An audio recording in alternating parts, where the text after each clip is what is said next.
Right, hello everybody. If you don't know me, I'm Ian Hay. I'm the project manager for marine planning for East Grampian Coastal Partnership and the main author of the book you've got in front of you. Hopefully all of you have managed to get hold of one. So a couple of rules for today. These are slightly unusual just in terms of the normal ground rules of fire alarms and things. Biggest rule. Now, at our marine litter workshop that turned into the Turning the Plastic Tide project, we had a unique experience where one of the presenters, not one of the people in the audience, one of the presenters suddenly froze and went, "Dolphins!" And so just to let you know, people more at that end of the room, if you see the dolphins, yeah, I mean we see them quite often, so just try not to get too excited. However, just to let you know, orca, I do have a telescope in the car. And it has been done. I have had orca in this bay when they were rudely turned up while I was trying to make a video for the YouTube channel for marine litter, and suddenly the orca turned up next to me and completely ruined the whole plan, but made a fantastic day. So I'm giving the welcome. David sends his apologies. What we're going to be doing today, we've got presentations this morning on the State of the Coast project. So we've got 3 of our fantastic interns here who I'll be embarrassing greatly later on. So we're going to have presentations on that. We're going to be looking at our work on sort of linking the data gathering in 2 different ways. Lauren again sends her apologies, so she's made a video, and then we're going to be looking a bit at the education side before we start discussing where to go next. So a bit of a recap for people who were here last year when we had our workshop. So you'll have heard a little bit of this before. But the overall aim of the State of the Coast project followed from a piece of work we did when we first set up as a partnership. We did a State of the Coast report back in 2009, which was a major piece of work. We had one person part-time for a year to do the piece of work.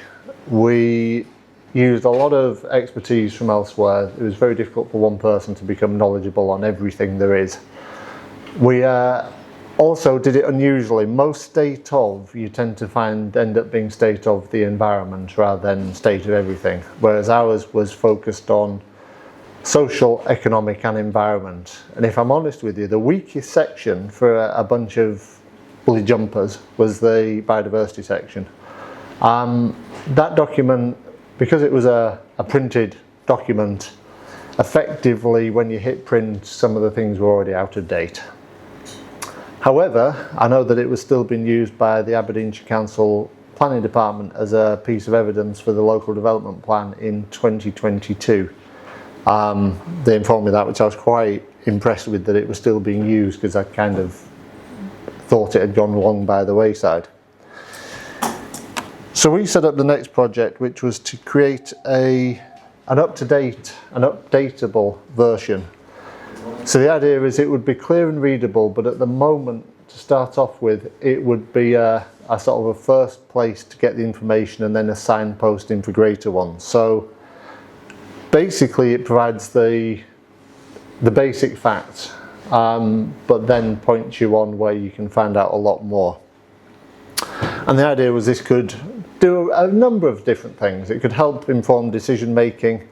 It could particularly help council officers who'd suddenly had a remit expand to include marine, and suddenly may need to be able to do the pub quiz thing and pull out the phone and check, oh yes, yeah, well, mackerel stocks I understand are going down at the moment, and yeah, oh, I see cod stock, you know, it was one of those sorts of, you know, a bit of a cheat sheet so you could get some information all for councillors, for the public. And this was launched just over a year ago. At the time, we're just over 200 information sheets.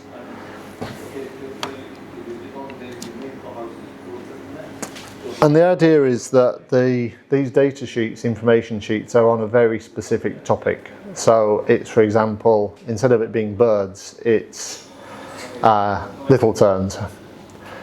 And it's designed in such a way that it's backed up by spreadsheets. So effectively, the next year's data comes in, I'm able to then add a column to the spreadsheet, redo the graph, put a new graph up as soon as possible, make any amendments, and then very importantly, the bottom of each of the sheets includes when it was last updated and who has updated it, who has checked it. We need to get more people checking them, because at the moment an awful lot of them have been signed off by myself, from health to sandwich turns to climate change. It'd be good to have more names who can actually on those saying, yeah, I've had a quick look, looks fine. That's really all we need. So any more help we can get at that. I have an annual timetable for updates. Just about keeping there. At the moment we're a bit behind because the deadline was March, so an awful lot of things ended up with they need to be redone next March. In fact, about 90% of them it was a case of, so I'm working through them. We had a workshop on the 25th of March last year in an equally beautiful room by the coast down at the Palace Ballroom up in Aberdeen. Sea views are probably slightly better here, but you know, it's pretty close context. We asked a few questions. Should we look to expand the area? I think there is potential for that, because to be honest, if we were to do one for a neighbouring area anywhere on the east coast, 80% of the work's been done, because a lot of the sheets we don't have that local information for, or we know where they are. So there is the potential that this could be expanded. The name of the website being stateofthecoast.scot may give you a clue that that's something that we're looking at in the future. And also, so these are the questions we've asked. The workshop's conclusions were that we needed a who's who section, we needed more information on legality, so how the legal and policy, keep the website updated. There was a request that a summary document to try and engage the public was produced, and that we did more to publicise this, because although this has been a project that's been done on a very low budget, to the point where I told the budget to somebody from the James Hutton Institute, who literally burst out laughing with, what, per sheet? So it has been done for very little. And so State of the Coast 2 was born. We managed to get a little bit more money from Marine Fund Scotland. The aims were the things that we'd basically been told by the workshop. So the workshop told us what they wanted, and the aim was to deliver it. But we've added one extra thing, which is effectively a funding stroke funders section. So the who's who, we currently have 17 organisations listed. It's basically a brief description of what that organisation does, contact links. There are more coming. So this was led by one of our interns, Corinne, and there's more coming on some of the more complicated organisations, which Shalene, who will be coming along to talk later on, is carrying on to do.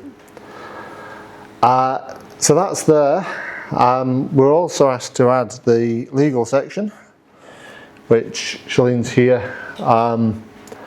And this was basically to try and do a very brief sort of summary of piece of legislation, what the responsibilities are legally, and also sort of explaining the policy side rather than just the sort of the straight legal.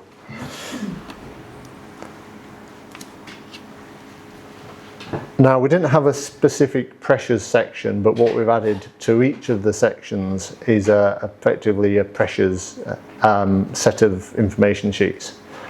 So this is what's causing the issues, or where the issues are. So they've been added into each of the different elements, so rather than having just the one. And there's been quite a few of those added. Again, Corinne did a great job for us here. The original plan was to produce 1,000 40-page summary documents. We'd done a very quick bid, So we'd only sort of gone with the big companies, but we managed to find a local company who could do the printing. So we ended up with 1,250 printed within the area, which I was very pleased to do rather than have it sent off to one of the big names. And this was the idea was that this was something that could be used from a questioning sort of precocious P5, 6, 7. So it could be used by effectively your interested little kid, all the way up to counsellors, to officers, to the public, to try and get information out there. We knew we'd have to try and make it engaging. I started having a go myself, and it's actually Iona McLeod who did the work, and brilliantly, because I had a go. Because all this, you know, it's easy nowadays, isn't it? You just tell a computer to do it. Well, this was my first attempt. I don't know why we got 4 turbines. I get the feeling that they actually put a stupid bit into these and sort of say, right, well, if you're not going to pay us, we're going to make some obvious mistakes. So this was an attempt.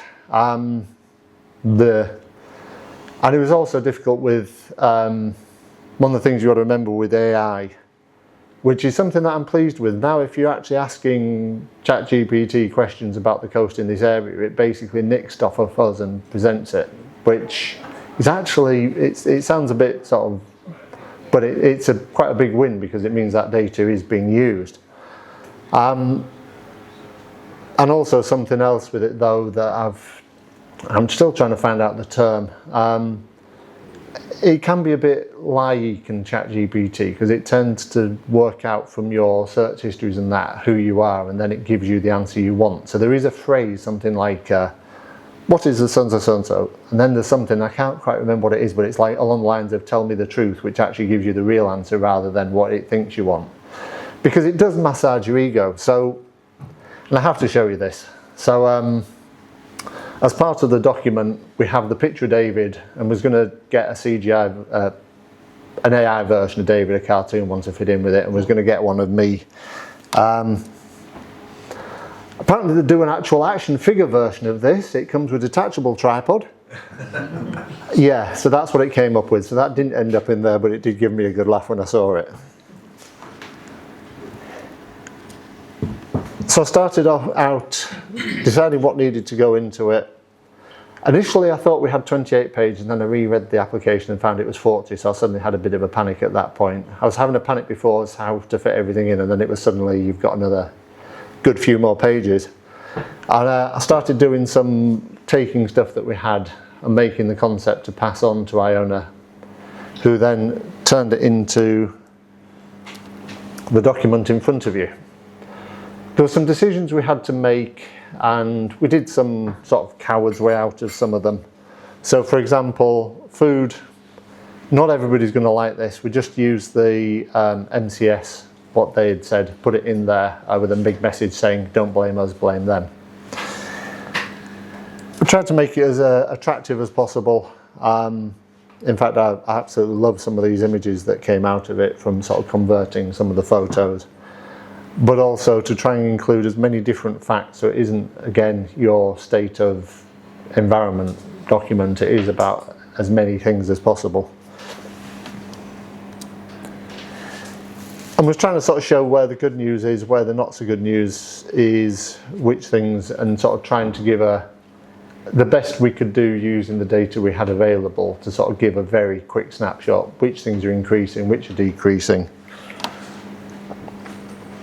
But also to shout about some of the good news. I think conservation groups are appalling at having a massive problem and then putting a huge amount of effort in it, which then solves it and nobody hears anything about it ever again. It was just like, it then gets thrown back at you as well, you said this was going to happen, it never happened. Yeah, because we spent billions on it, you know, we worked on it. So for example, in this area, we're now at the point where all the news about bathing water quality, Stonehaven, as you'll hear later on, Stonehaven is now up to an excellent, having been a poor not very long ago. So we need to shout about the things that we've won. We've also tried to do some explanations of things in there. So a little bit of, you know, trying to explain why the bathing water and what you can do to help improve the situation.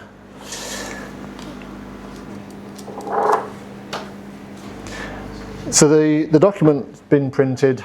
You've all got hopefully one in front of you. Considering this is the launch event, we don't have many left. We took them to places like TechFest. I did a series of workshops at TechFest, then was there for the weekend. We're generally now at the point of saying to people when we take them, please read it, please have a good look at it, and then please pass it to your school or library or scout group, or rather than just, people take things and don't necessarily read them. So we've asked people to pass them on.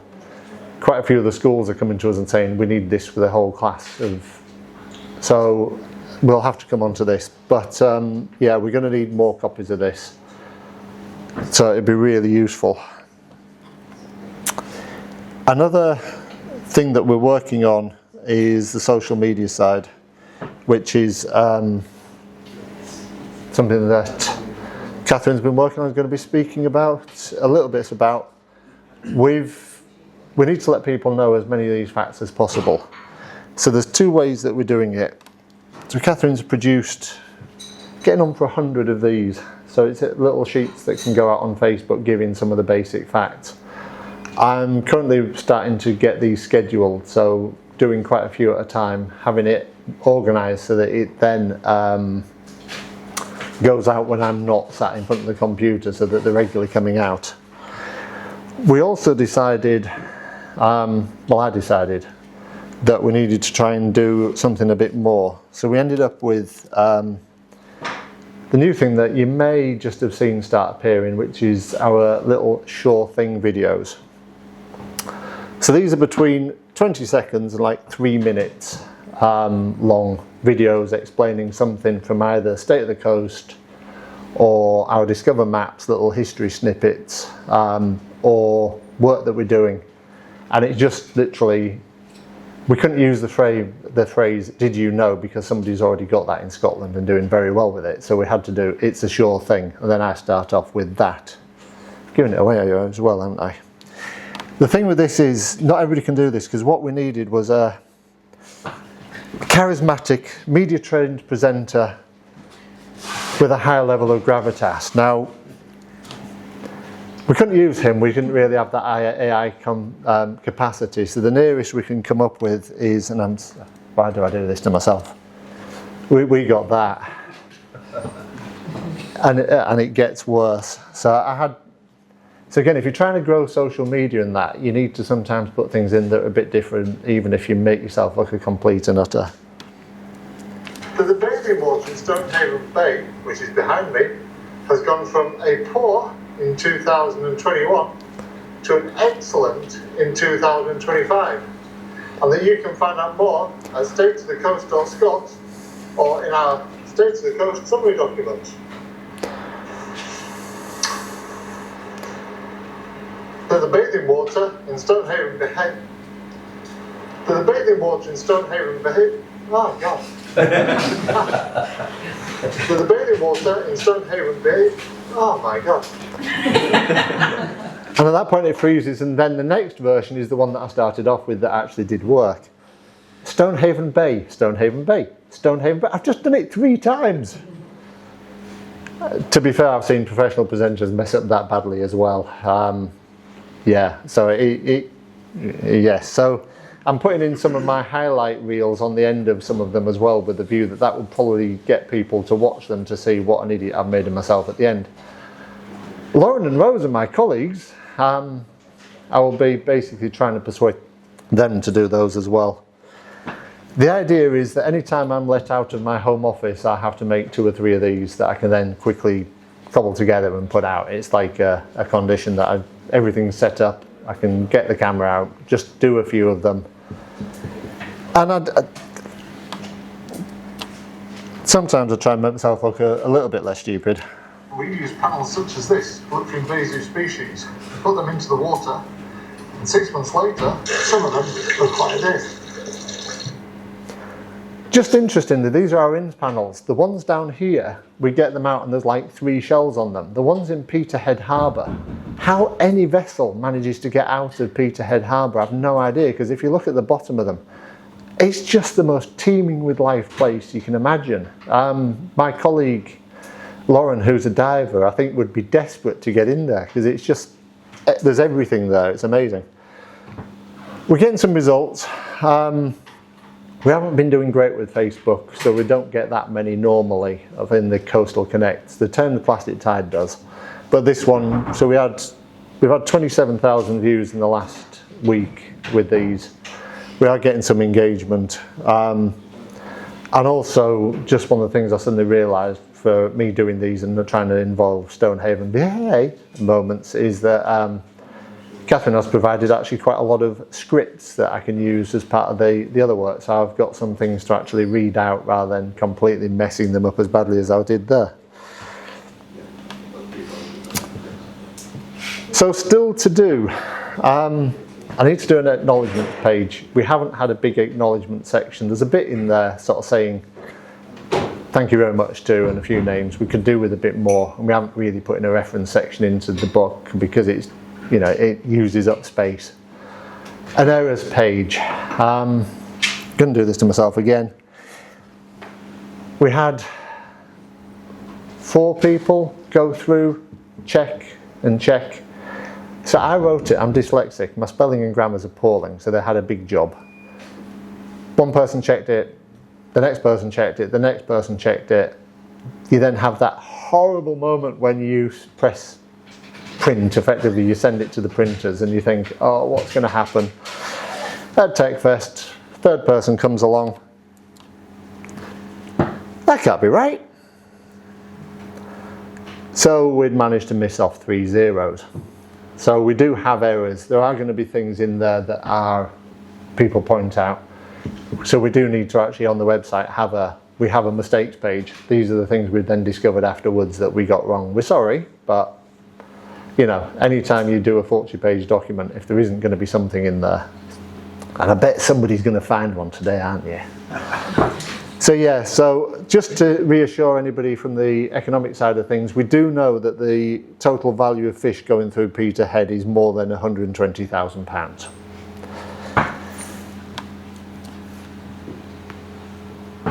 We have 82 sheets out of the 268 that still need updating. I'm working through them.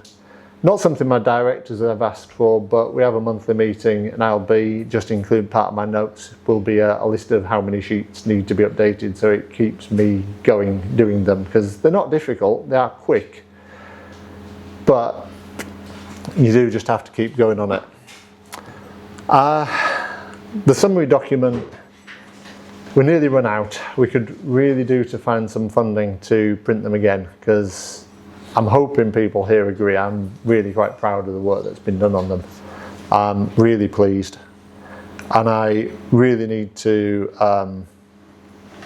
find a funding source to pay for more of them to be put out there. If anybody's got any ideas, that would be superb.